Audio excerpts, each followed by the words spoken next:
side control position that I have been using extensively, probably for about 10 years now. And for me, it's probably the thing that confuses me the most about jiu-jitsu, because I don't understand why more people aren't doing this. You know, this is not something that works on white belts and, you know, you need to be way bigger and stronger and better than everyone to do it. I catch this on so many people all the time, and it just sort of, and it's really easy to get, it's incredibly powerful to control, and there's incredible transition and submission options from there, and yet I don't see anyone using it. So I'm trying to, I guess, change that, and going around and teaching this to various people, and hopefully you guys can add this to your game. Okay, so usually when I teach seminars, kind of we start with a problem and we start looking to solve it. This one we're going to do slightly differently. We're going to work backwards. We're going to look at the position initially, have an understanding of the feeling of the position, and then we're going to work backwards into getting into that position. So the position is very simple.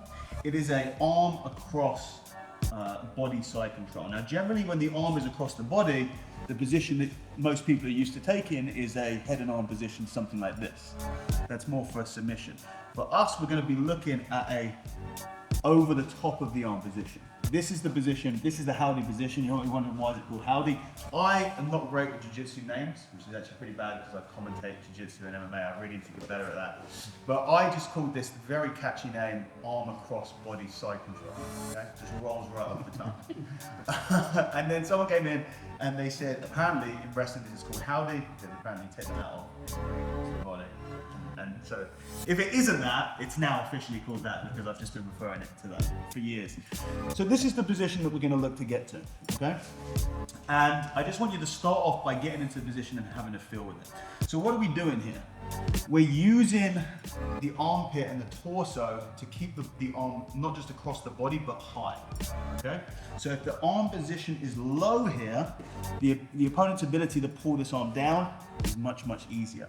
So we're trying to get this position here. You see how I have this across the neck?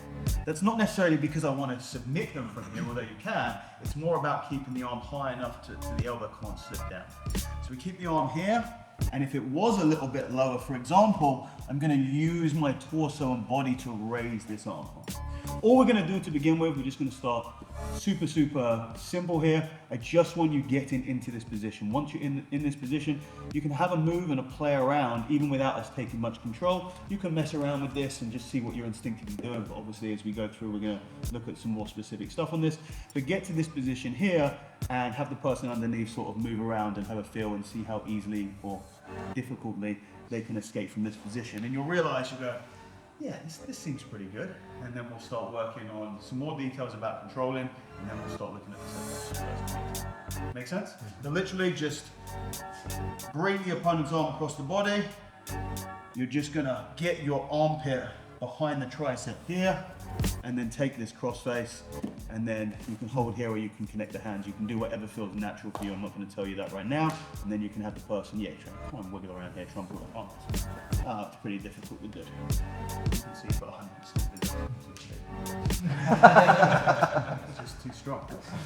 Okay, everyone cool with that? Yeah. Nice and easy to begin with. You go to you don't count down, you just clap, all right? Yeah, okay.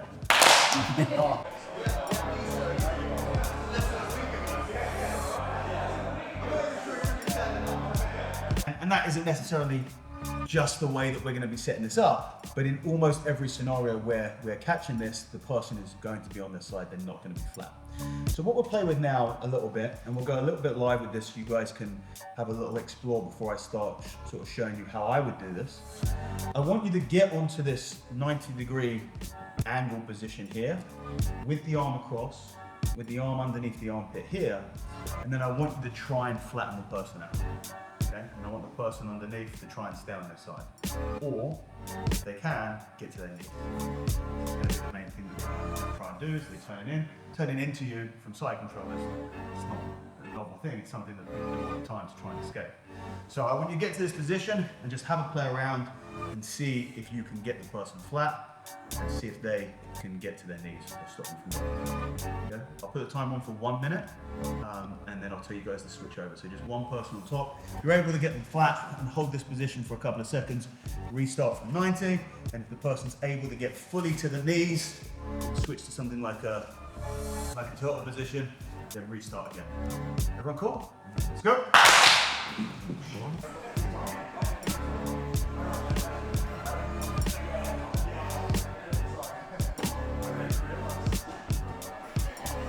A lot of this, none of it, none of that. Yeah, that's good, that's good. That means you've got stuff to work with. For those who are trying to get the pin, what are you doing? I know, so I'm kind of watched all of you. Is that? With the free arm on the legs, or? Yeah, and then try and wrestle up. Oh, no. So for the person on top. Oh. How are we trying to flatten them out? Control the hip. Control the hip, yeah, it's good option. Yeah, right, or kind of sink my weight around. Trying to steer from the hip. Yeah, so like using the lower body to affect the upper body can be really useful. But if you're just using the lower body to affect the upper body, you lose so much of that. It's really hard to actually get so much rotation in the lower body that you can affect the upper body. It really needs to be coming from the upper body. Now, what most of you guys are doing are basically battling against this. How nerdy are you guys? I mean, we're now nerds. The nerdiest. Yeah? Should we get nerdy with the biomechanics here? Yeah. We'll just go real quick. You don't need to remember any of this, but why not if you want to. So, the way that I look at the shoulders, whenever someone is on their side, this isn't just true from this position, this is any position that you're doing when the person's on their side, so it can be half guard, it can be side control, it can be variations.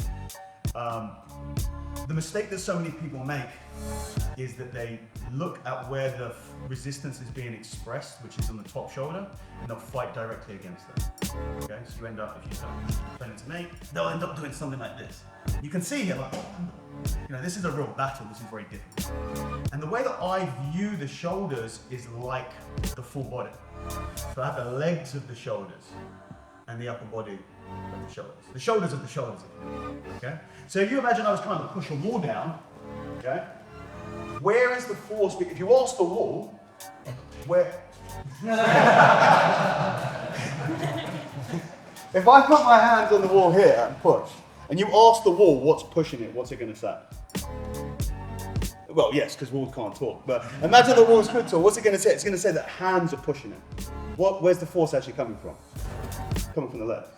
So the legs behind the hands is actually what's generating the force, even though the wall is pushing back against my hand, which is why the wall can't stop me from pushing against it. Same thing that's happening here. The energy is being expressed here, so it feels to me like the power is coming from the top shoulder, but it's not. The power is coming from the bottom shoulder. So when you fight purely against the top shoulder, you're just at this battle the entire time. If I can take away that lower body, in the same way that if you're able to sweep out somebody's legs, they fall. So if I can pull in as I push, that puts the person onto their back much, much easier. Does that make sense? So this is something that's really useful, both from understanding this biomechanics from a top perspective and a bottom perspective. What do you do if you're underneath side control? What do you do if you're underneath half guard? You don't just push with the shoulder, you drive backwards with the bottom shoulder. Now this is something that you will do naturally. You don't know that you're doing it, but if you know that you should do it, you can accentuate those when you need to. That makes sense. So if I'm here and I'm just driving in, yeah, push into me. I'm just driving here, look at all this force. But if I was to, keep driving, let me get it to you. So look, if I'm here, go 90, go 90. Yeah, start there, yeah, go push. So easy that. It's a big difference between just trying to drive high, and driving low, okay? But that's not actually the most effective way to do this, it's just good for you to know, okay? Because what is more effective than controlling the torso is always, and this is if we were doing my mount stuff, it would be the exact same thing we'd be talking about, it is controlling the body through the head. That is really where the key is. You're controlling top position, you're not aware of what the head is doing, you're leaving their most vulnerable asset untouched. So what am I doing here? What I want to be doing is getting rotation of the head. Because this now, let me hand on here, yep, try and stay turning into me. I don't need to pull, I don't need to push, I don't need to do anything. If I can rotate the head, now you combine that head rotation with a little bit of inward force here as you get that, you just kill this position entirely. Okay? So what am I looking to do here? As I get to this position, I have the arm over the top, I have that cross face. I'm gonna use my forearm over the face here. I'm gonna connect my hands. I'm gonna look to drive from the head first and foremost. So I'm looking to get head rotation here. This is gonna help. And then if I'm still struggling with this, which most of the time you won't, stay nice and strong from here, don't let me push you down. Oh, that's pretty easy. But let's say they're an absolute unit and you still can't quite do it. Then I can start to pull in on the lower body as I drive with that rotation through the head. Does that make sense? So, what I want you guys to do is just run this game again. Start in this position here. This time, and you can play around with this. That's the whole point. You've got to play. Jiu-jitsu is all about play, experimentation, and getting the feedback. And you're starting in this position here, whereas before a lot of people just like hold in and push into me, turn into me, like doing this and they're battling like this. Okay, well you can play around with pulling out the legs of the shoulders, but really where you're gonna feel it. And I like to take an S grip here, because I'm looking to get high elbow position. A lot of people try and drive from this hand. If I push here, I'm not getting rotation. No, my elbow comes high, like this, in front. Shut the bell, okay? I'm going high here like this. And then if there's still a lot of resistance, I can combine that with some internal pressure, taking out those legs at the same time. And that's gonna give you that really, because you need to be strong in this position, because they're gonna be turning into you strong. It takes you a couple of seconds to get any momentum and break that inertia, it'll be too late, they're already on their knees. As soon as they turn up, head turns, flatten them out. Any questions?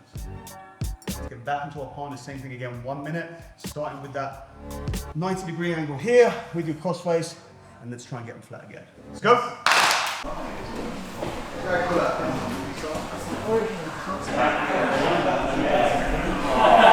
Or anything, yes. Are you doing a slight lift to pull the shoulder on? You can do that. Yeah, absolutely.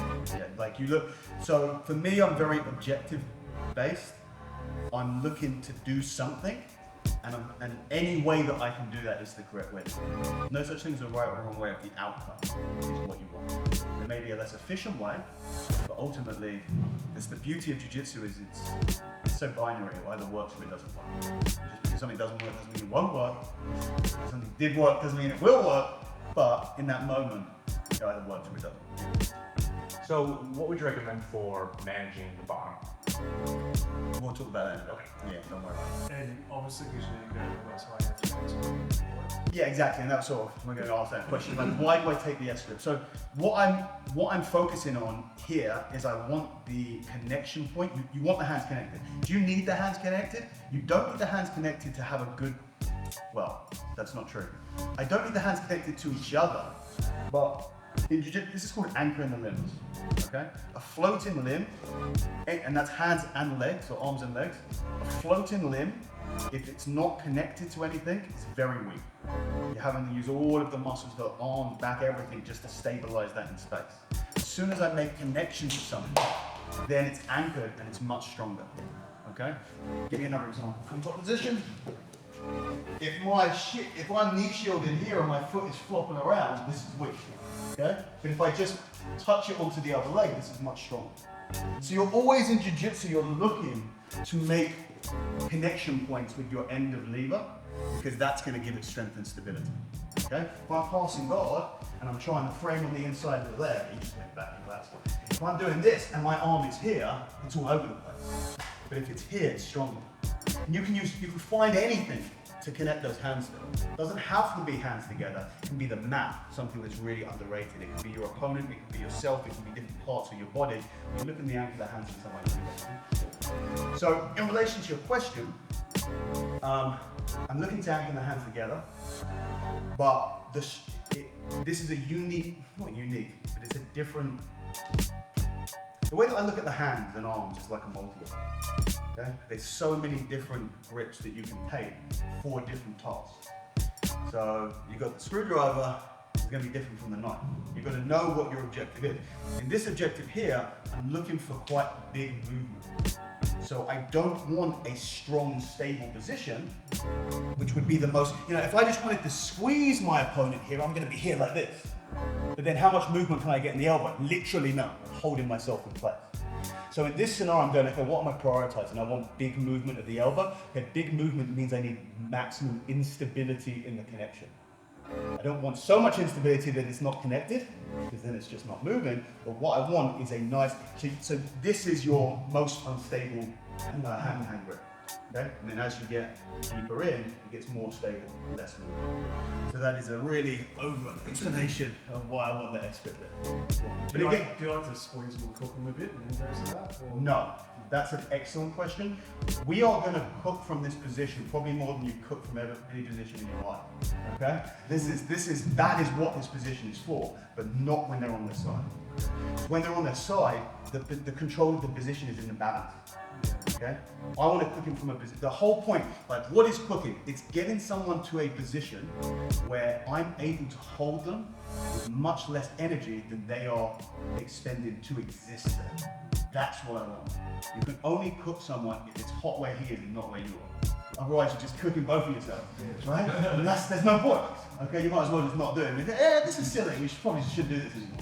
So I'm not going from a position where the battle is taking place. I'm going to cook him once I win, which is going to be. Okay. Any other questions? Okay, lovely. So we're in our position here. We've managed to flatten our opponent out. Now there are scenarios where we can't flatten them out, but we'll talk about that in a little bit as well. But we flatten the opponent out. Now from here, there's a big gap between my elbow and my opponent's body. I needed that gap when I was trying to flatten him out because I need the movement. But again, like I was saying, now we've used the screwdriver, now it's time to use the knife. Like the objective has changed, so my positioning changes. So what I want to do from here is now close that space by my bicep. Now this is a big mistake that many people make, where they're not able to really squeeze the most juice out of this position, which is when they have the person flat, and also here's another thing.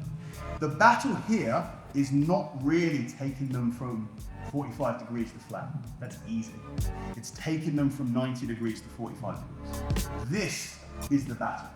Once you've broken the inertia of this position, because remember, they're probably not waiting there, they are turning into you. So you have to stop their momentum coming in and then redirect them going backwards. Once you've got them here, it's easy at that point. So what you'll see in a lot of cases is this is where you'll be getting strong, and then once you get them here, you can sort of almost relax into the position a little bit, because they're already falling. So you'll see, I'll go here and then I'll pull this arm out before they hit the ground. I don't want to get this arm stuck under here, because actually now, I'm holding them at 45 degrees and we've got another battle again. So it's here, once they're flat, I can pull this arm out. Then I'm gonna start to deepen my cross-face position. Now, big mistake that people make here is they'll shoot this arm through and they'll stop when they feel resistance. So as people shoot the arm through, they feel like, okay, that's as deep as it's gonna go. I'm in a deep position here. You're not.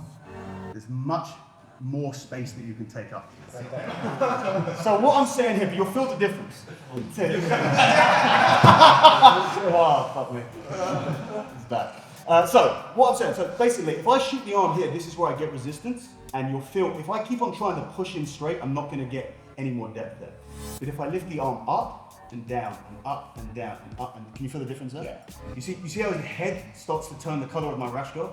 That's what we're looking for, right? So there's a huge difference in that. If we flatten the person out, we shoot this arm through. I can't push through anymore, but if I go up, down, up, down, up, down, look how much more space I get. This is a much tighter position. Now, as you do this, if you start, the more you drive, look what happens to his body. You see how it moves with me? So you struggle to get to the deepest position here. So I use the other hand, or the elbow, or the arm here, and I'll use this to stop his body moving.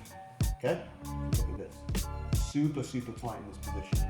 Now from here, I can take my palm to palm. And you can feel from here right now, you see the difference of this compared to that. What I'm essentially saying is there is a big difference between your perceived full position and your actual full position.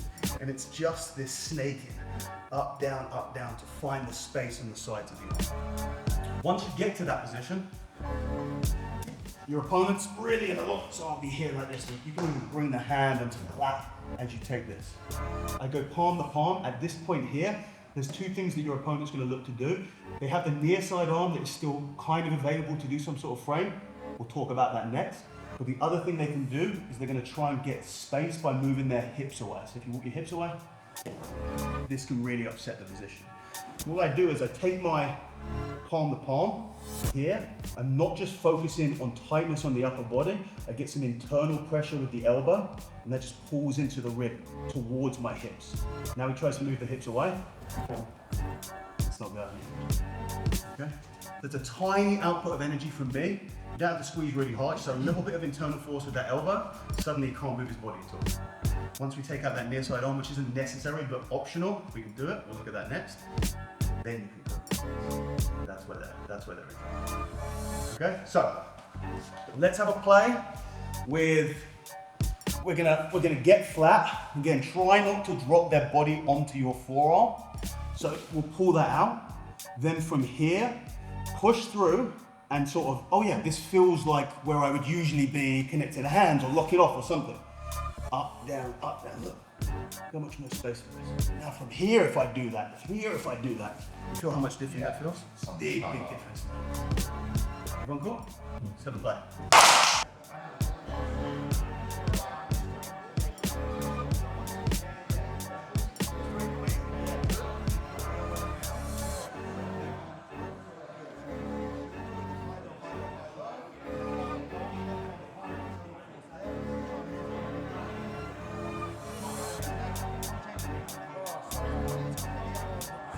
I was chatting to the guys there about this.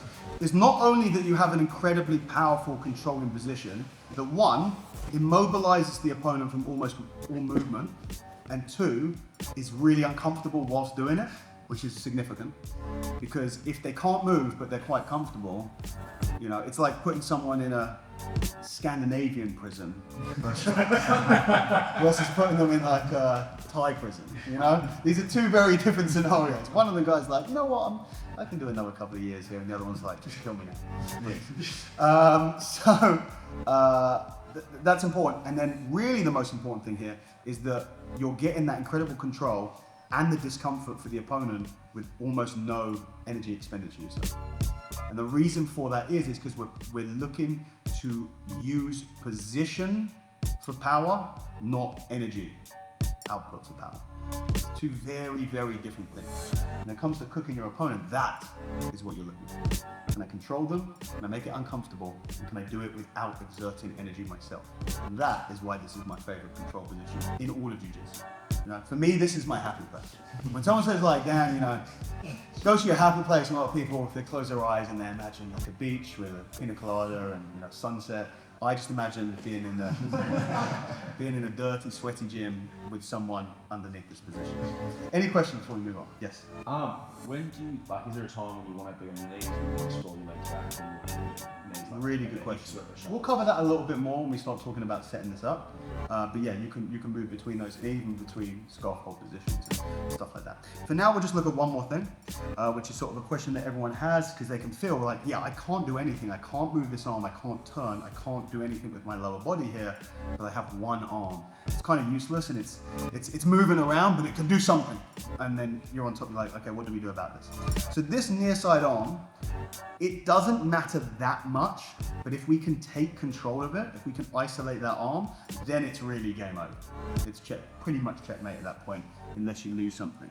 So what I always say to people is, once you take this position, I'm always gonna knock on the door and see if I can take this arm as well. And what the taking of this arm looks like is just bringing my top side leg to the inside of the elbow and then lifting the arm up like that.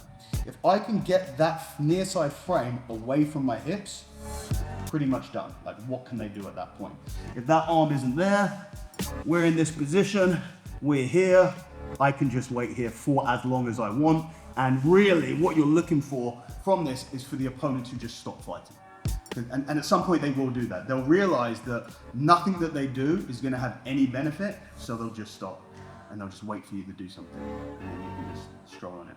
Now, you can't always get this. If the person stays very, very tight with their elbow on their hip, I can't proactively get isolation of this arm. It's just not gonna work. It's hard for you guys to see, but yeah, just keep that elbow in nice and tight. If I'm trying to get this and he keeps it in tight, it's not gonna happen. Here's the thing. If he keeps this elbow in tight, it's not a frame, right? It's not doing anything. Okay? If he keeps his gun holstered, I can't snatch it out of his hand. Yeah, but also the gun's holstered. And if at any point that starts to act as a frame, it comes away from the body, and that's when I'm going to have opportunity to take it. So you end up with this thing where, yes, the near side arm can be a nuisance, but it can only be a nuisance when it's offering itself out to be isolated. If it doesn't want to be isolated, it can't really be a nuisance. So you're just in your head the whole time. You're here, you're controlling the position, and the elbow's in really tight. I go, okay, you let me take it. Keep the arm in a little bit closer. Okay, I can't take it. Oh, he still let me take it. Keep it in tight. Yeah, really doesn't. Yeah. Okay, he can't let me do that, but it's not doing anything. If he starts to try and frame on me or do anything with it, that's when now I can start the fight to take it out. Okay? So let's just play around with that just a little bit so you get, you get the hang of playing with this position. Let's get to your, and I'm not saying that this is 100% of the time, but you're developing the skills to be able to deal with this position in the most efficient way possible. So the first time you try it, yeah, maybe they'll frame and get a knee in, but the more you play with this position, the more reaction and sensitivity you have on the near side, dexterity with the leg to pick it up, the less and less this will happen. So I just want you guys to get to your howdy position here, nice and tight, and then for the first few times, just without much resistance, let's pick up that arm. And what you can do is you can go high here. From this position, you can just feel there really is no options for the opponent to do anything. And then you can have a bit of a play where you hold the position and the opponent is going to try and frame. They're going to try and use the arm and see if they give it to us, and we can take it from there. Okay? We'll do a minute and then I'll tell you guys to switch over. Let's go.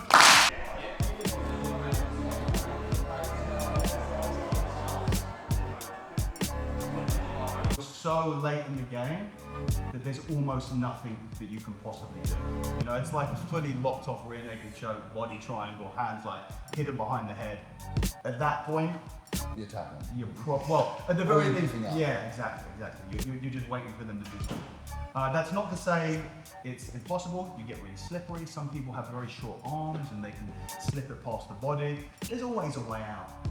But when someone asks the question, is there something you can do? What you're really asking is there a high percentage consistent movement that will escape this position? The answer to that is no.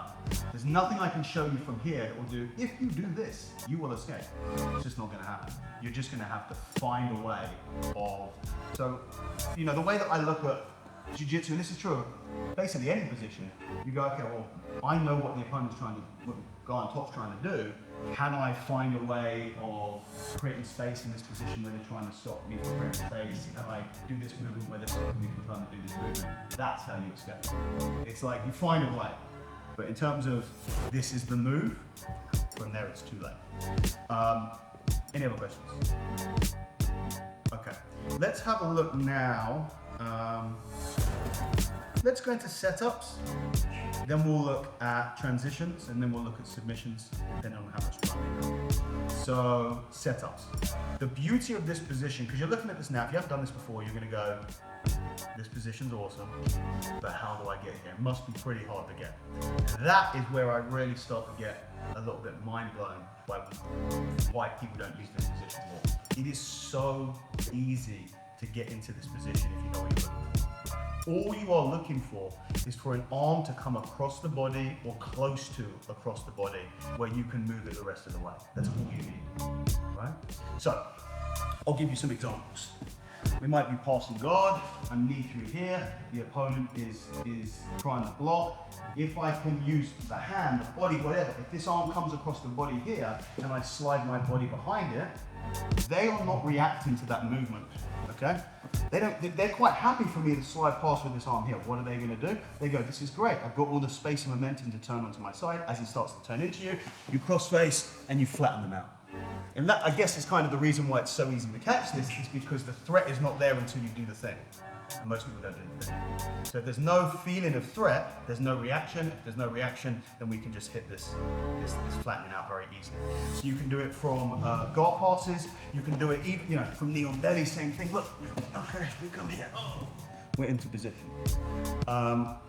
I do a sequence, like a very proactive sequence, which I used to teach this seminar. I used to teach this for an hour, but it's not necessary. You can find this from so many other places, but I'll go from so you stay nice and tight with the arms. So I'll go from a modified Kesa or scarf hold position, and basically I throw my leg over the head and I get to this position here.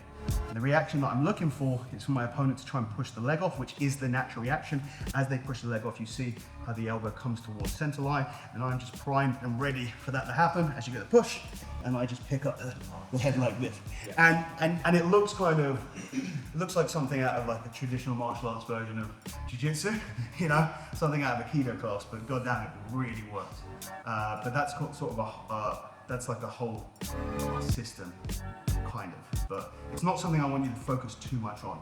The idea is, what are we looking for? We're looking for howdy. What do we need for howdy? The arm to come past or towards, use the momentum to take it the rest of the way, towards center line across. If the arm comes past or towards center line, we can get the elbow past center line, and then we can take a crossface over the top. Those are the only prerequisites you need to set up the howdy position. Okay? So you can do it from there, you can do it from side control. You know, a lot of people are looking for octopus position here. You know, people will often, that's the beauty of that, they will look to do this for you. You can just take it straight off of that. Sure, if someone's really, really good at octopus, it can make it more difficult. But if they're not and you get it early, you're not, you know, you're not reacting, I guess, you're just acting to that setup, then you can take it off of this. I'll show you my absolute favorite way, especially more recently. Super, super high percentage, and this is where you'll go, oh damn, this is really everywhere. I like to use north-south. It's one of my favorite positions to use. Anytime you're in north-south and there is an arm underneath your armpit, so in this case there's two arms underneath my armpit, okay? All I have to do here is transition to side control, okay? So here's the thing. The setups for the howdy are everywhere. All you need to do is take your crossface over the arm. It's literally it. Or like see where I'm close, move into it, crossface over the arm. Simple as that, okay? So I'll run through those really quickly again. Again, the idea is not to teach you the setups, it's for you to understand what you're looking for and play around and find those positions yourself, okay? So from north-south, we're in this position, you know, even if they're here, you know, we're doing this, okay, well, into position, here, we're into here, you know, we're passing guard, we're into here like this, my knee on belly is trying to, you know, all of these different positions. You start to become aware of it, you go, holy shit, this is literally it. No one's taking the class. Any questions? Okay, I'll give you a couple minutes on the clock. One person on top, a couple of minutes. Just have a play around. You can run through those sort of like I just did there, and then move organically a little bit and have a play around and see if you can find the positions. Because again, this isn't learning a technique. It's not learning a setup. It's developing the skill of finding the position. And that just takes a lot of live stuff with intention. Okay, I'll give you 2 minutes until you guys switch over. Another person on top. Let's go.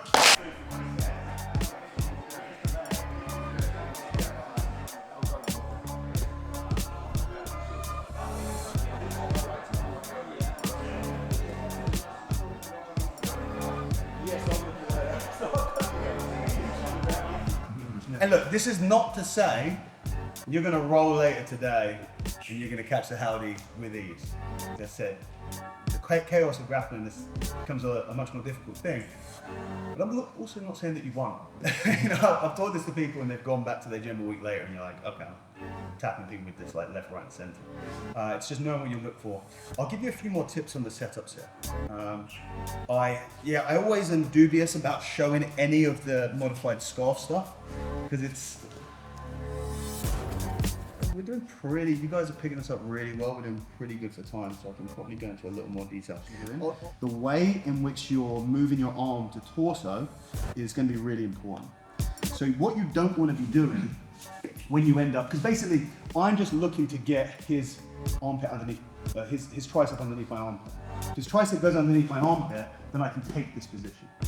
But the mistake so many people do is they think, okay, I need to get that cross face, and they'll lead from the hand. So they'll do something like this, okay? Now this position is one, very loose, but two, very physically weak. Okay, this position here is not strong. And also we're fighting, so if you back pressure with your tricep, we're fighting tricep to tricep here. You might lose that if you're just a little bit weaker, or you might just end up in a bit of a stalemate. So what this is really all about is I don't want to go into a internally rotated shoulder position. I want to move my body. You see how that moves into position? The hand, for the most part, and that's not to say that sometimes in jiu-jitsu you break all the rules in order to get something, but that's a decision that you make, and you use, your grappling IQ to make that, is that trade-off worth it? But ideally, we're always going to keep that hand in front of the elbow, and it's the body that's picking up this position, opposed to the arm that's picking up this position. It's going to be much harder to do, okay?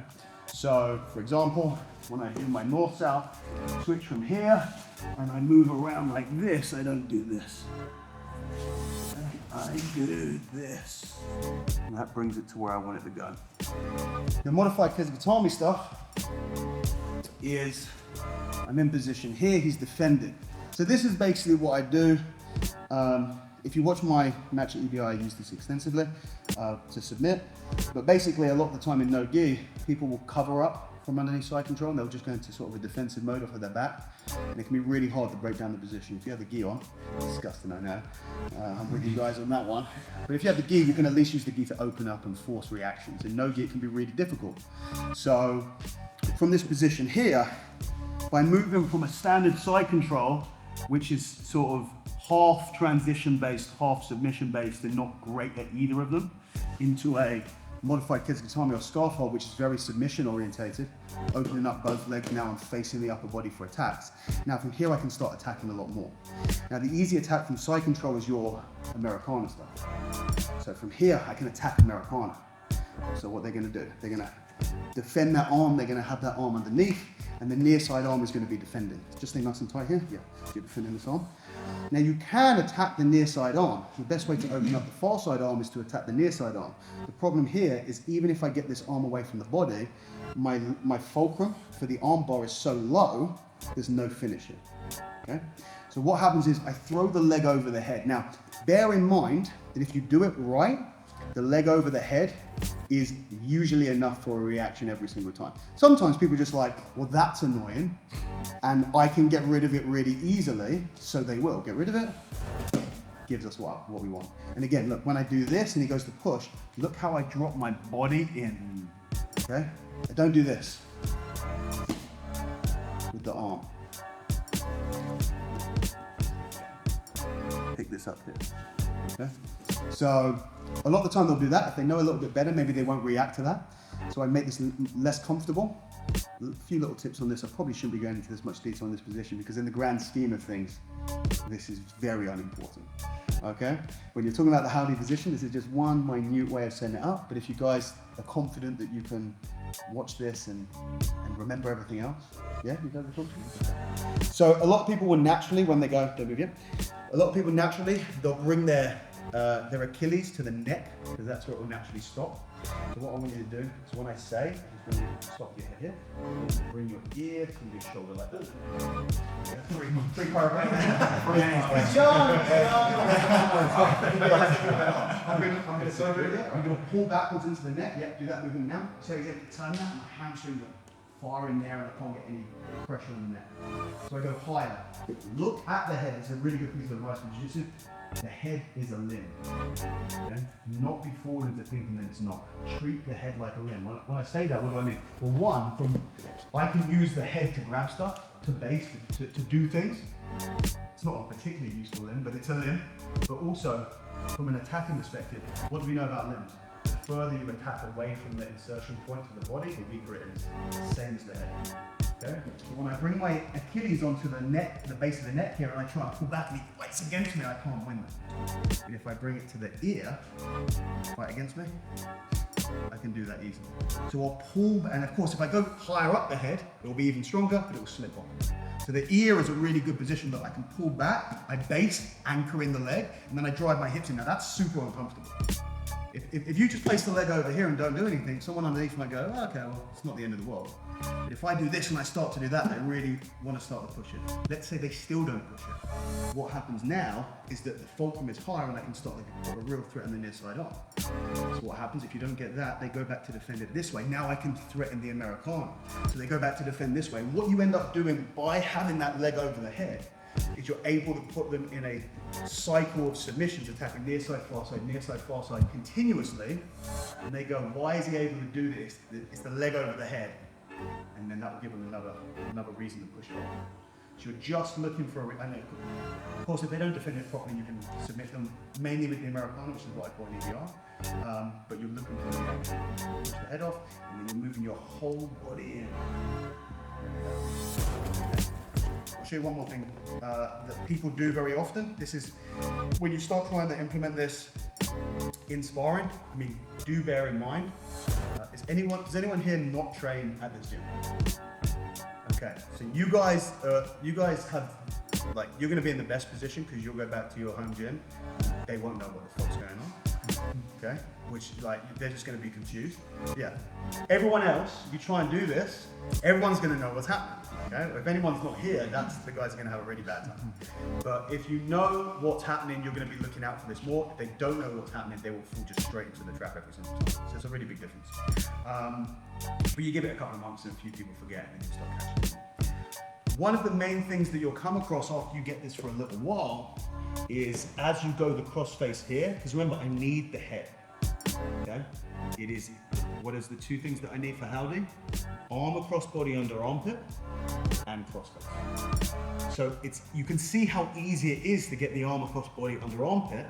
So what they'll often do is they'll stop you from getting the cross face. And they can do this by tucking the head. Around a little bit. There we go. They can tuck the head here, so I'll be like this and I can't get it. What I'll do from here, just a sneaky little move, and it's just a push, it's not strike. You can use your knee to just give you a little bit of exposure there. Again, if you understand what you're looking for, just need a bit of exposure at the head, they're hiding the head, and this is only going to be someone that you've howdied a few times already. They'll start doing this, I can't get this position at all, just a little push here, it exposes it. Make sure they're really driving. Exactly. So go gentle with that. You're going to lose enough friends just by doing the howling position. If you need them in the face into the howling position, you'll probably be asked to leave the gym. Okay? So don't do that. So just a few things to play with when you're back again. I just want you to spend a few minutes sort of moving around, getting a little bit more comfortable with your howdy setup stuff. You can play around if you want with some of this stuff. They go to push, you can play with that awkward neck position. They go to push, you get the push. I'm dropping down and look, I'm grabbing. Always in jiu-jitsu, you don't have two hands, you have like 20 hands, okay? Hands, hands. Like all of these wedges here are hands. You can grab things with other parts of the body. Okay, so when I'm in this position here, what am I doing? I'm reaching and grabbing their tricep with my armpit. Okay, so as they go to push, look, catch it here, under that hand. It secures it there as I set up. Do you ever play with this? You can have a play with your other positions and just, as they turn, I'm not doing this, I'm doing this, moving through. So it's this arc. And you can even play around with, they're tucking in here. We can try and get that space here to expose the head. Okay? So switch over in your own time. I'll put 3 or 4 minutes on the clock, and then we'll start looking at what we can actually do from this position. Let's go.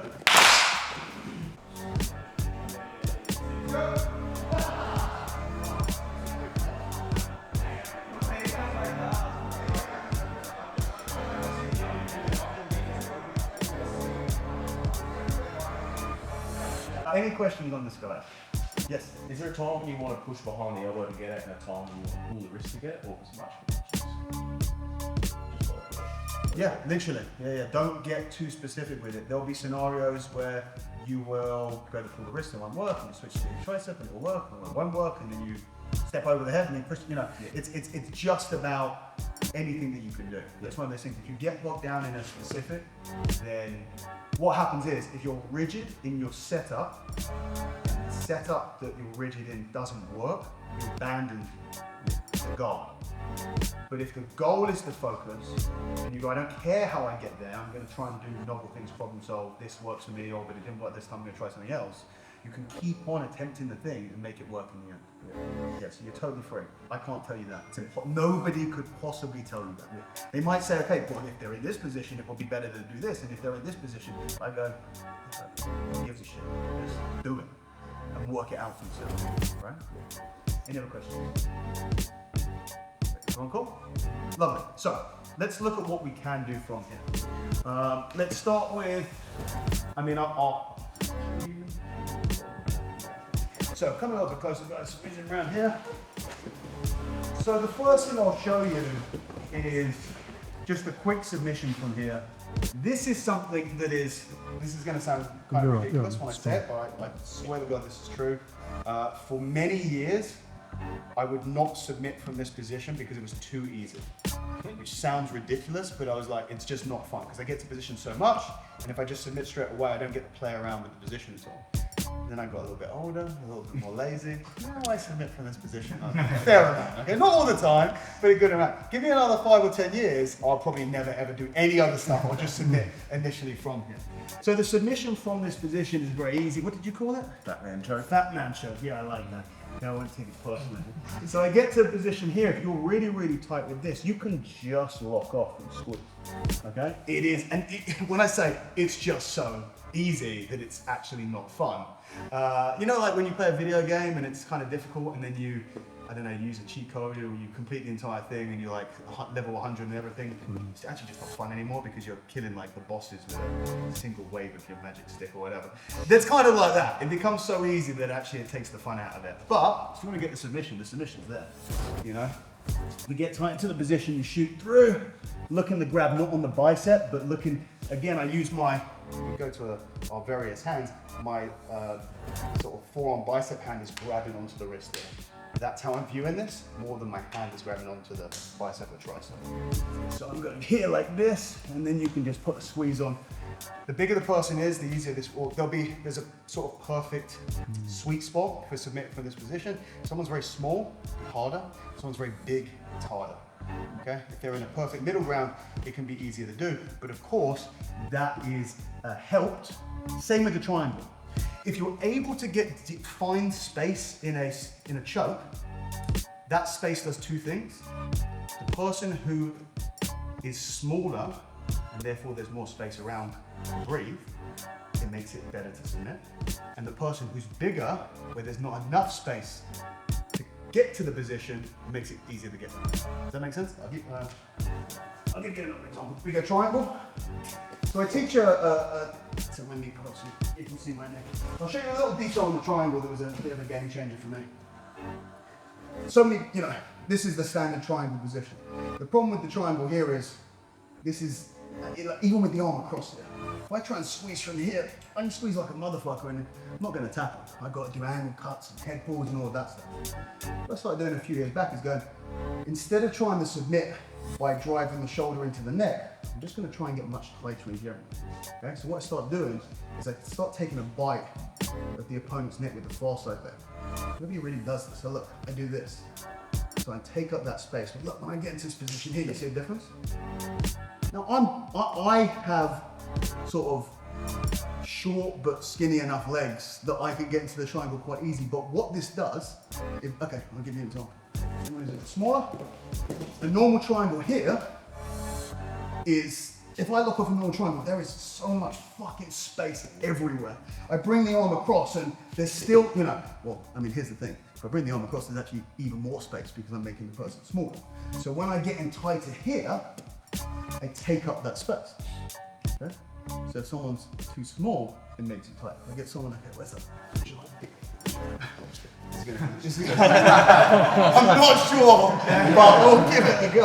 I'll give it a go. I'm sure if you guys have tried, what's your name? Lamb. Liam, okay, so So look, I'm sure you guys tried to triangle Liam, it's not possible, right? If I try and do a standard triangle here and there's space on this side, you see how I can't really lock off? Look, if I do this, it gets my leg further across, and now I can lock off. So the idea is if you take up more space, it balances out those two extremes, which is rich. It's like a thermostat. It keeps hot things hot and cold things cold. It makes the smaller person who is using the space to their advantage, takes away the space, and the bigger person who is using the lack of space to their advantage, it gives you more space to get the limit. Does that make sense? So, another over-explanation there. But maybe you guys can try and... So, shoot into this position, and I can lock off here, and that is the submission. Do you guys even want to bother trying this? It's really easy. Yeah, okay, have a play with it for a few minutes. Yeah, so just like get to your position, get to here, and if I was doing this just from a tactical perspective, initially when you set up the position, the person will fight the most, and initially before they calm down, they realize they're not going anywhere. Don't set up the sub until they've calmed down, right? So the worst thing this is true of attacking the back, this is true of attacking the mount. All positions where you're dominant, they want action, okay? Action equals movement, movement equals space, space equals a change of position. If you're in a bad position, you want movement. If you're in a good position, you don't want movement. So if they are moving, I don't play that. Okay, you're moving, okay, I'm gonna stop you from moving. Once you stop moving, okay, now I can move. So if I'm in this position here and I get him flat and I'm in this position and he's fighting hard here and he's moving around, I'm holding. And then once he calms down a little bit, I go, okay. But if he's fighting and going from here and I go, oh my God, I'm gonna lose position, that's when you lose. Really important, okay? Don't try and advance position when they're very active. That's where you calm them down, consolidate position, then it's your turn. Okay? So tight, shoot in, just put a little squeeze in. Let's go. Stand position. Move back to a north side, step over wide.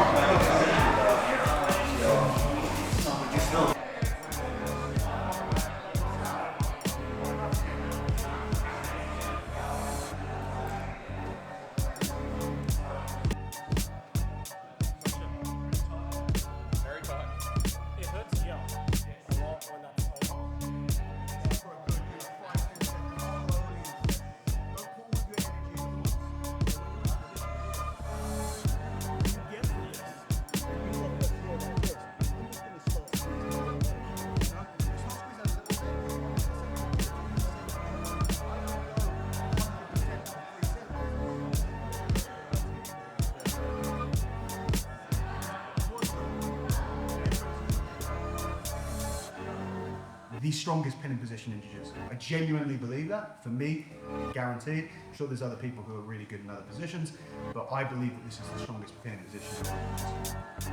Not only is it a super strong pinning position with some submission options, I also think it is the best position for taking them out from side control. The best. Now, why is that? What is the primary problem with mount take?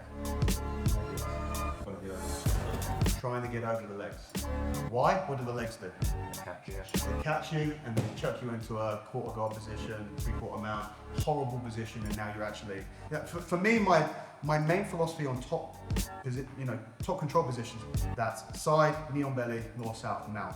Number one priority is not to transition, it's not to submit, it's not to crush. Don't get put back into a guard. That is the priority. If you don't get put back into a guard, you are just dominant. Simple as that, really. When you look, yeah, there's a few, someone's going to buggy chair you from underneath, but really, if you just focus on keeping out of a guard, you're doing pretty good. That then allows you to transition to submit. You get put back into a guard, okay, I've got to try and pass again. That's a big problem. So for me, that's number one priority. If I feel like there's a high risk of me getting caught in a guard position, I'm not going to do that. So, like you said, absolutely correct. The problem with a standard sort of shin over the belly position, transition to mount is that they're very often going to catch you with the legs into a quarter guard position. The reason for that is many people will pass low. So if you pass low over the belly, as I windscreen wipe the knee, it's going over the legs and it's easy to catch. So how do we deal with this? Well, if we are able to go very high with the knee, let's say I bring my knee not over the belt line, but I bring it towards the armpit, look where my foot is. Very, very hard for them to catch it. Right? Here's the thing, very, very difficult to get their arm high enough and control it to give me the space to bring that knee that high. Because if I'm not controlling the arm and I bring the knee, well, he's just going to be pushing me back, he's going to be framing it, all of a sudden. So that is really the conundrum of your standard side control and mount tech. Now we look at this from a Howdy perspective. I don't need to bring the arm high because there is no arm on the far side. I don't just bring it to the armpit, I can bring it past the head if I want to. So from here, from my Howdy position, and look at this. Full open body, there is no arm on that side. I can go so high with my pass with the leg over, it is physically impossible for my opponent to capture the foot. That is why this is so effective. Now, how do I do this? Well, I'm gonna take my deep position. Here, I like to do something where I switch from a palm-to-palm control to a single arm control. So if you had a gi, look, you could pull it out and you can connect here, but even without the gi, you can anchor the hand again. Comes back to what we were saying before, anchoring the hand. So if I'm in this position here and I release the hand and the hand is just floating like this, oh, now I'm having to squeeze my bicep. And you feel how weak this is? But look, I'll pass this into the hand like this. He's a big boy, but if someone's a little bit smaller, you might be able to reach and actually get a lat control. But I'm here, I control like that. This gives me a free arm now. I can now even stretch the body open even a little bit more, clear that space for my knee to come through. And then I can shuffle down if I want. But of course, what is the other advantage I have once I get to the mount? Big advantage. No, not an underhook. Arms across the body. I mean, what are most people doing when they take the mount? They want the arm across the body so they can gift wrap and take the back. So, I mean, this is what I was doing a lot yesterday. This is what I do a lot all the time. You get to Howdy position, you do this. You switch straight through, you expose the back, and you just chair sit from there. And the sequence is just so easy because you've already set up the prerequisites 2 moves before, 2 positions before. Okay? So, let's have a play around with this. Let's get to our Howdy position. Let's pass the arm through for that one hand control. This is horrible. You can sometimes submit from here. It's really, really nasty. But control here, open this, and then I aim for where his shoulder is or even when his head is. If I want to take the back, then don't worry about taking the back right now. We'll look at that next. So I come to here, and if I just want to go to a normal mount position, I'll shuffle down and maybe even free that arm. But what am I gonna? Basically, if you want the person flat, if you don't want to take the back and you want to break them down from mount, you want an underhook. So I don't do this. Okay. Do this. To an underhook position, and I can start to work my S-mount stuff from there. Okay. Big mistake that people do. This is true of all positions in jiu-jitsu. It's a big part of the philosophy that I teach for grappling. Positions are seen too much in isolation. The way that people look at transitions and jiu-jitsu in general is like, you have a book that is the side control book, you have the mount book, you have the back book, and you're reading from the side control book. At the end of the side control book it says, and he takes the mount. And you put the side control book back, and then you mount, and you go, he's on the mount, and then next thing, and you get to the end, he goes, he takes the back, and that's not how it works. It's much more like one of those books where page 34 and you're on the back, and then you go back to page 57 and you've gone back. It's like that. You can't look at the positions in isolation, because what people end up doing is they have advantageous attributes and they transition to another position, and because they're looking at them in isolation, they let go of it. For example, you have the arm across. This gives you back take options. How many people take the mount with that arm across and then posture up, restart from the mount position, the elbows come back down, and I've got to do that work all over again. So the positions are very much interconnected. You take something from one position, you keep it as you transition to the other position until it is not worth anything anymore, and then you can let it go. Make sense? Let's have a quick play around with that mounting stuff. Let's go.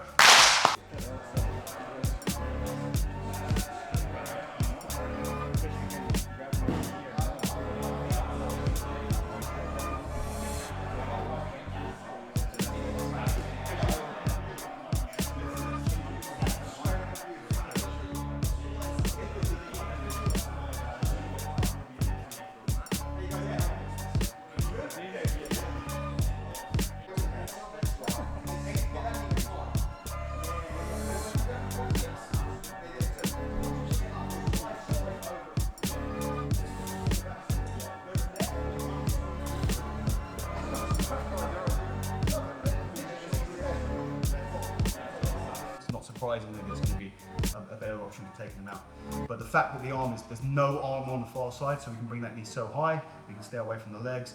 We already have the arm across the body, so we can go straight to the back. So let's look at back here real quick. So there's two options that we have for taking the back from howling. One is off of the mount, like we've just done. So I take this high position here, and then I'll go a little bit lower. As we know, people don't like you to get underhook under the head. So if I was in this position here and I tried to get my hand under, they're going to block that. The fact that I already have the arm under here means that I don't want to let that go. So what I do, I go about 45 degrees, I leave the head up, and it creates a space for that second arm to come through. From there now, I look to take wrist control. I set up my figure four, and then I use my body like a rolling pin to get a bit more exposure on the back. So I push them sideways. And so many people, they'll take figure four and they'll try and take the back from here. Think about the position you're trying to get to. I'm trying to get my chest on their back. How the fuck am I going to do that from here? Right? That's going to be a mess. I'm going to sit back, I'm going to be here, he's going to turn into me. I'll try and turn, okay, now we're in a real back. No, I want to get my chest on his back before I even think about any space or movement. So I get to this position here and I'll roll them to the side and it'll get chest to back, and then from here it's really easy. I'll give you one more little detail on the back take. So many people, they chair sit and they roll the person over them. What am I trying to do from here? Well, I already have one hook. I'm trying to get that second hook in. You guys might want to come with this.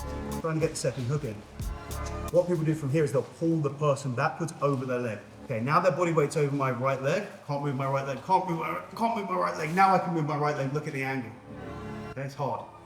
Instead, when I'm here, what I do is, as I sit back, I use the forearm under the head and I lift him up. And now that leg is free as I transition. So instead of rolling them like this, I roll them like that, over the top.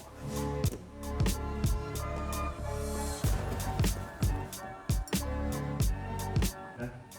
And I can get that leg free very easily. Once again, whole sequence, howdy to mount, 45 degrees, lever up, bring the hand through, switch to a figure four, roll the shoulder, get chest to back already, slide the shin in, sit down, lift the head up, easily onto the back position. From there you can do whatever. That's option one, via the mount.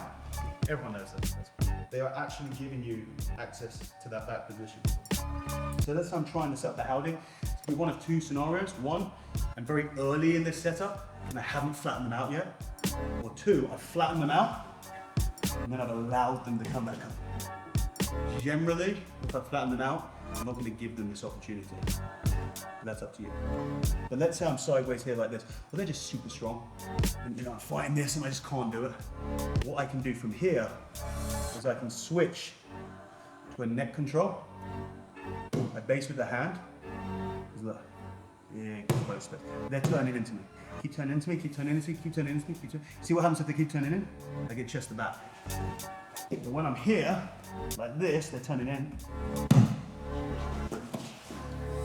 Okay, and the arms are already underneath the neck. Okay. So this is, I used to do this from knee on belly. So knee on belly here, like this.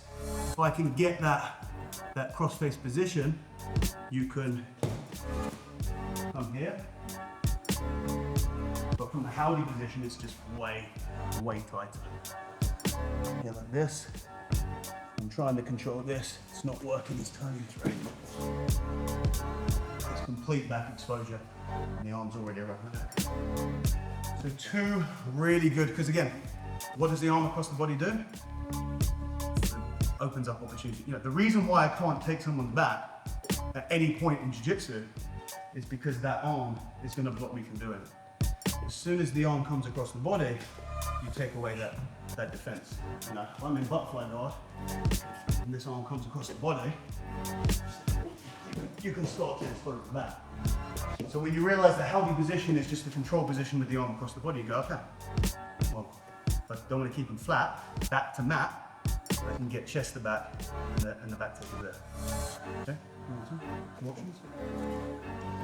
Number one, you keep them flat. We're in our position here, we take them out. Remember, a lot of the time he cannot turn towards the howdy arm at this point.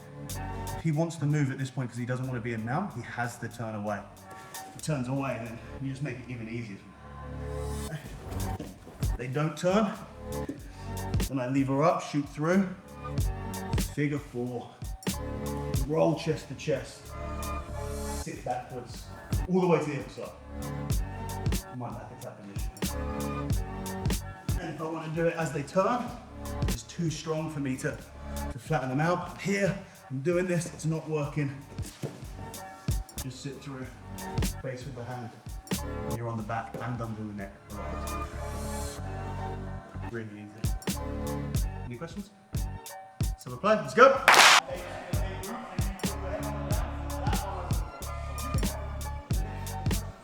You guys want? Yeah. Okay, well I guess I better show you some funky stuff then. But you have to promise me that you will forget what I'm going to show you and remember all the other stuff. Yeah. Promise? Yes. So, what do I like to do from the howdy position? If I'm not controlling, submitting from there, or taking the mount, and usually transition-wise I'll take the mount and then I'll sit through to the back. In a few cases I'll do that one transition straight to the back. And what I like to do from here is I will switch again. This arm across the body gives me that gift wrap position much easier than anything else, as you saw from the mount, to take the back. But you can set up the gift wrap position from your side control. So from this position here, if I want to take the gift wrap, I do the same thing. I leave the head up and I shoot this arm through. Okay? And when you do this, if you try and just go straight from where you are, you won't reach. Look, I bring this arm over the top here and I can grab the wrist. From this position here, I now switch to a tricep control. And I'm gonna lift this and I'm gonna sit through high to this position. So this is all that other stuff we were doing. That's just boring. This is where I like to play, okay? This is where I have fun. This is why I don't like to submit from that easy position before. So look, we're here, I lift, I grab, I control and I sit high. So I have this arm high and I'm so high up the body that a bridge doesn't affect me at this point. Okay, so if you go to bridge, I don't move. If you sit lower, bridge, now I'm moving, okay? This is true from mount, this is true from other positions because the bridge feels like it's a raising of the body, but it's not, it's a raising of the hips. The closer you are to the hips, the more you're affected. The further away from the hips you are, the less you're affected. So I sit in a high position where I've got my ribs over the chest. I'm already underneath the arm, there's no chance of that arm coming back down. If I sit in a position like this, he can get it back in. And if I'm here, it just can't go anywhere. Again, it's position over exertion. So this is the position that I like to play from. Something like this. Now I have two options for submissions really. The first one is if the arm is exposed already. If the arm is exposed, I'm gonna grab the wrist and I'm gonna extend the arm out. I'm gonna use my knee calf hand to grab onto the wrist here like this. And then I'm gonna bring, and this seems really irrelevant, but it's, for some reason, it just doesn't really work without it. I'm gonna bring this hand and I'm gonna cup under the elbow. This gives me intrinsic understanding of where the elbow is. It's not a conscious thing, it's just I know where the elbow is now. Okay. Then I slide my inner thigh to that position, and from here, you just arm bar. Okay? It's a really, yeah, you just arm bar. It's a really, really like shockingly effective submission from here, if you already have exposure to the arm. So we're in this position, the arm is here, grab the wrist, pass it to here, cup the elbow, I slide my leg so it's underneath, and basically this leg just stays low and it's my leg that lifts up and it's on there like this. Now you may look at that and go, you're not going to be able to move the person's arm that easily. Okay? And that's true. But as long as it's away from, like, on this side of my body, you'll get it. Because what you do here, you take advantage of that imbalance in output. So what I'll do is I'll grab the wrist here. Now they do not want me to move that arm, so they'll stay really strong. And that's exactly what I want him to do. Because he has to stay tense the entire time. I don't really have to do anything. So I'll get to this position, he's staying tense, and I'll just move the arm a little bit, and then I'll just wait. I'm not really putting much effort through here just to hold the position. He's putting in lots of effort to keep the position where it is.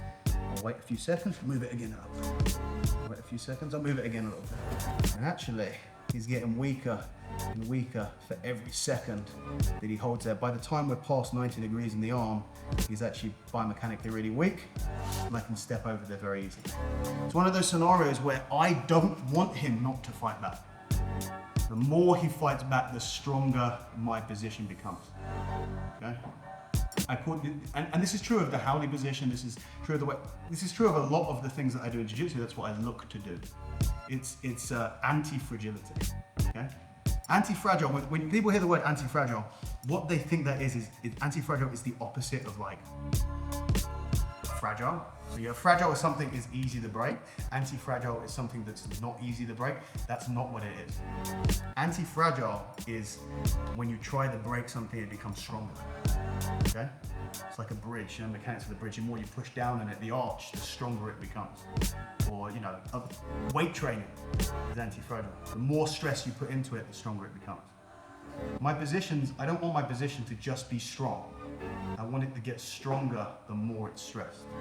When I'm in the Howdy position, the first second that I'm in this position here, it's strong.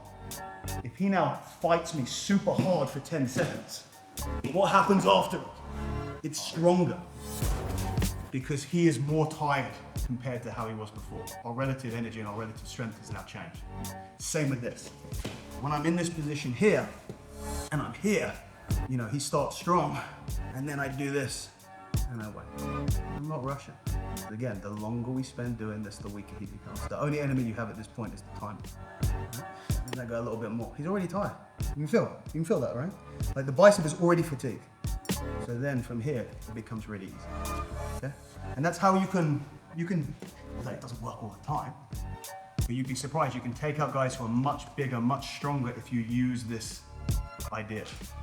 Getting into positions where they are gonna tire themselves while you're not. So, this is one submission here. We capture this here and try and move your arm. Anything. The only way he could move his arm here is by pulling his far side shoulder away. Yeah, even then, grip it there. With this wrap position, he can't move the arm away. So the arm is stuck there. And I just find this position inside of the thigh, and I just lift up. Really sneaky little submission. Okay? Like I said, do not remember this. Other stuff is way more important. If you remember this and not the other stuff, you'll just never get there. It'll be a waste of time. But it is fun.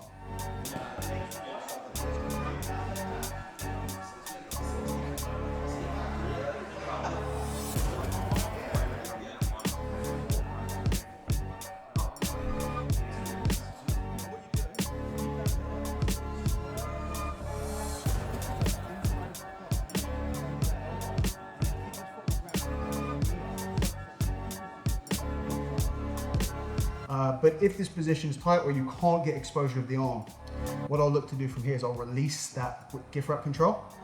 I'll take an S grip here and I'll go for a chest compression. Okay. So this is not going to be for everyone. Okay?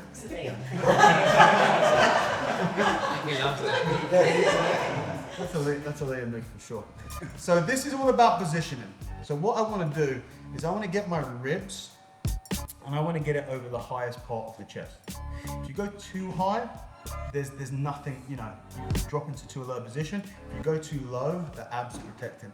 I really want to go on the chest and I'm going to compress here. And it's a real patient position, okay? I consider this to be a show. I've done this thousands of times and like surprisingly high percentage. And I've had some guys who are super tough. Again, there's a size thing. If they're too big, you can't get to position. If they're too small, there's too much space there. There's a sweet spot for me personally. That's from about 80, 85 kilos to about 95 kilos is a real sweet spot, depending on their physique. But 120 kilos, I'm not going to get my arms ripped. But what you're looking to do, talking about that, I've had people who just try and grit it out. They'll start to, it's painful, and then you'll start to panic a little bit, and most people will tap.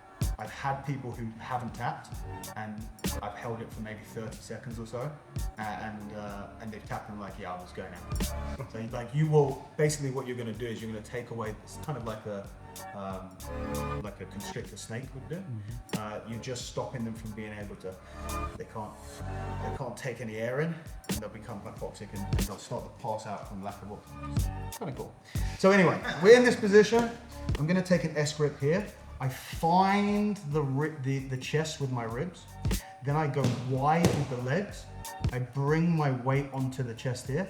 Now, just bringing your weight onto someone, unless you are 150 kilos, you're not gonna, especially a big guy here, you're not gonna be able to get the force needed to finish up. Like, I can put my ribs here and I can get all of my weight on this, and it's not that much.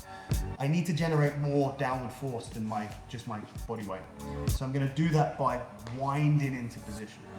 So imagine like you grab someone's gi, 3 times mentioned it, you grab someone's gi and you, like this, and you bring your hand in like that. Okay, but imagine this wasn't going to move. Like, you see, that creates more pressure than just your body weight. So you have to do that with the opponent's upper body. So I take this position here, I go wide, and then I'm going to wind in here like this. And then you just hold that position. Okay? Now it doesn't work on everyone, and it can take a while to do. But so like a lot of the time I just don't bother teaching this at all, because it's not a position, it's not a submission for everyone. But for him, he's gonna have a great time.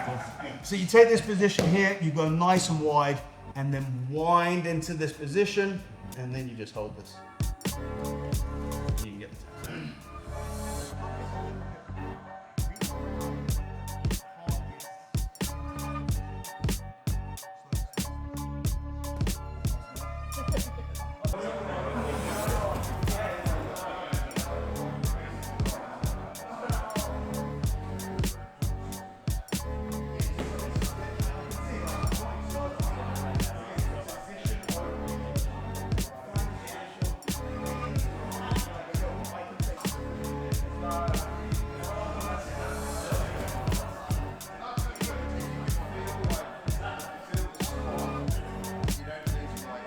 So, any questions on that other stuff so far? Again, this is more stuff I'm going to show you that you should probably just forget. Okay? This one especially for ethical reasons. Okay? Less technical reasons. So, basically I'm going to have a quick talk about some of the issues that you might face in the setup for the Howdy position. So we already know how important this face redirect is for breaking down that position from 90 degrees. Now, how someone can defend against this, yeah, we know. They can tuck the head, in which case we use that knee to get a little bit of exposure there. Or, there's very often there's a real battle with, spin around a little bit. There's a real battle here, he might be grip fighting here, and I'll use my legs to try and to help me get here. Now, if the opponent turns their head to face down, this changes everything. Because I can rotate a head, but I can't choose which direction I rotate it to. Okay? What do I mean by that? I can use a forearm across the face, take the head to 90 degrees. If the head is neutral, I can take it there. But if the head is this way, I can't turn it the other way. So if the opponent doesn't want me to turn the head away, they can turn the head down. Even if I take a crossface here, I can't put him on his back. So a lot of people, they get to this position, they go, okay, I can't do it. They keep trying to put the person on the back, but they'll just end up, they'll be doing this. He's not gonna move. What I say when I get to this position is what I think from this position, I go, okay, I can't turn your head away, but I'm still gonna turn your head. Okay? So there's 2 ways that you can do this. There's few things that you can do. The opponent brings the head down, I'll still take the crossface, I'll still connect the hand. Sorry. But I'll It works, man. It does work. So, what happens when you rotate in this? So, when you rotate the head up, his back goes to the mat. What happens if you rotate the head down? His chest goes to the mat. It exposes the mat. Okay? So you get to this position here, you go the cross face, the head's pointing down. Instead of trying to get the head to point up, I go, okay, let's keep going. And I can take the back from this position. Now taking the back, or either they take the back from this position, or you keep going, and then they'll turn, and then they'll keep turning, they want that pressure off, and they'll give you a position that's maybe like this, or maybe they'll go all the way around to a side control there. Okay? That's the nice one. The nasty way, and if anyone asks, I didn't show you this. Okay? No, it worked. So the nasty way is that you turn the head, and then when they go belly down, which they will, you put your weight onto the lower back. Okay? And then from here, now I've had long discussions with people about the ethical implications of neck cranks. Because the funny thing is neck cranks are seen as so taboo, right? They're seen as really dirty techniques. But what a lot of people don't realize, I'm trained jiu-jitsu for a long time, you'll remember this. There was a time, 15 years ago, where heel hooks and neck cranks were considered the same. Heel hooks were considered prison rules. Okay, straight up. Any tournament that allowed heel hooks would allow neck cranks. Because like ADC, I'm pretty sure ADCC still allows neck cranks now. You know? But nobody does it. The game has changed so much in the last 15 years, where heel hooks is like the current jiu-jitsu game. Neck cranks never got there. Now, I'm like, maybe that's the future of jiu-jitsu, is maybe neck crank. And then I think to myself, is that a good thing or a bad thing? Because part of me goes, okay, well, heel hook can put you on crutches for 6 months, but a neck crank can probably give you a worse day. So I don't know. I'm like, if you train them, so I've started neck cranking people basically. I've started neck cranking people. Long story short. Quite a lot. Yeah. And I think it's fine because I can do it in a really controlled manner. I mean, I also neck crank people from the howdy position without the rotation. So sometimes if they're in this position here, I'll sit through to Keza and I'll do this, which it works. It works. You get the tap there, and a lot of tournaments like this is totally legal. But yeah, this one, the rotating and putting back because it's really nasty. So yeah, if they go belly down, you go here. That looks like some trad or catch wrestling book from the 1970s or something. So yeah, I'm not sure if you guys should do that. Show me that thing I'm not meant to do again, just so I stay clear of it. But what I would say is, if you do have someone, it's one of those things you're like, well, I can't not do this if they're sort of forcing me to do it anyway. If they do turn that head down. But I would just look to like turn here and use that to get to the back position. It's probably the nicest thing to do. But depending on your personal beef with the person that you're rolling with, you can potentially do some pretty nasty rotational and extension-based neck cranking. Neck cranking of the highest order. So yeah, I'm not sure if I should even allow you guys to practice that. Do you want to practice? Yeah, go on. Doesn't matter where you put the hands on the face. Do you go eyes, nose? Sorry. What should I avoid? Yeah, just so I know what not to do.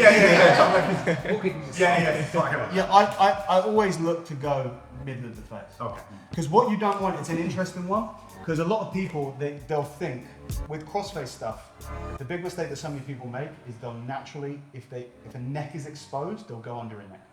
Okay? So let's say I'm trying to flatten the person out like we were doing earlier. Even if the head's not going down, the head's just in a neutral position. A lot of people initially, they'll get the forearm under the neck. Well, we're not trying to choke right now. So you do this, you're actually not rotating the head at all. So you want to go on the face there. Same with this. If the person's pointing down and you either get the arm underneath the neck,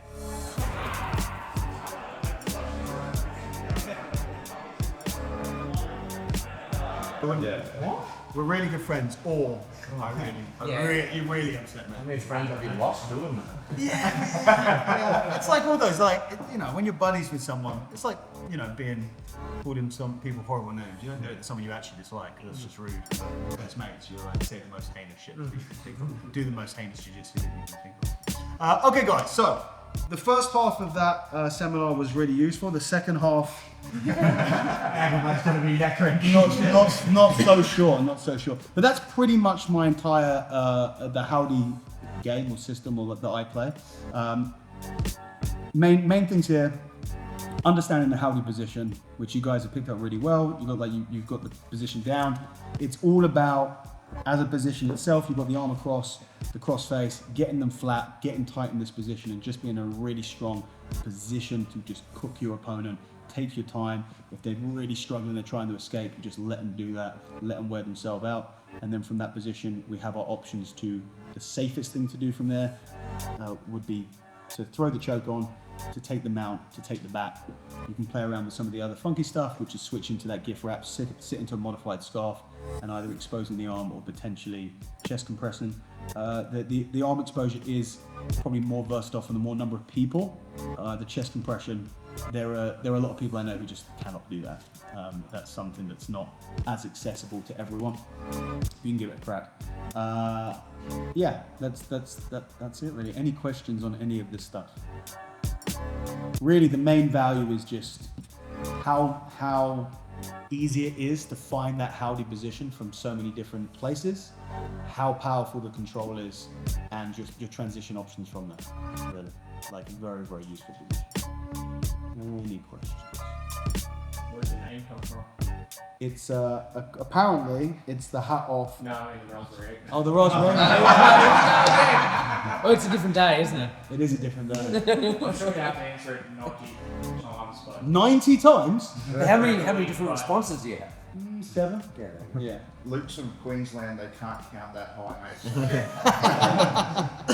Yeah.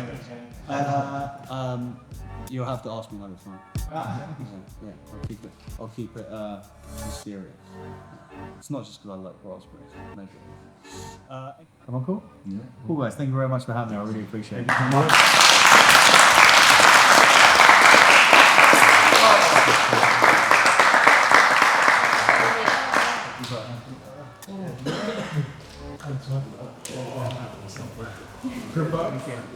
Yeah, Good luck with your problem. Yes, all right, thank you. Cheers, I appreciate it. Nice. Thank you very much. Thanks for coming, I appreciate it. Just throw it. Not that heavy. Thank you. Cheers, mate. Thanks for coming. Thank you so much. Thanks.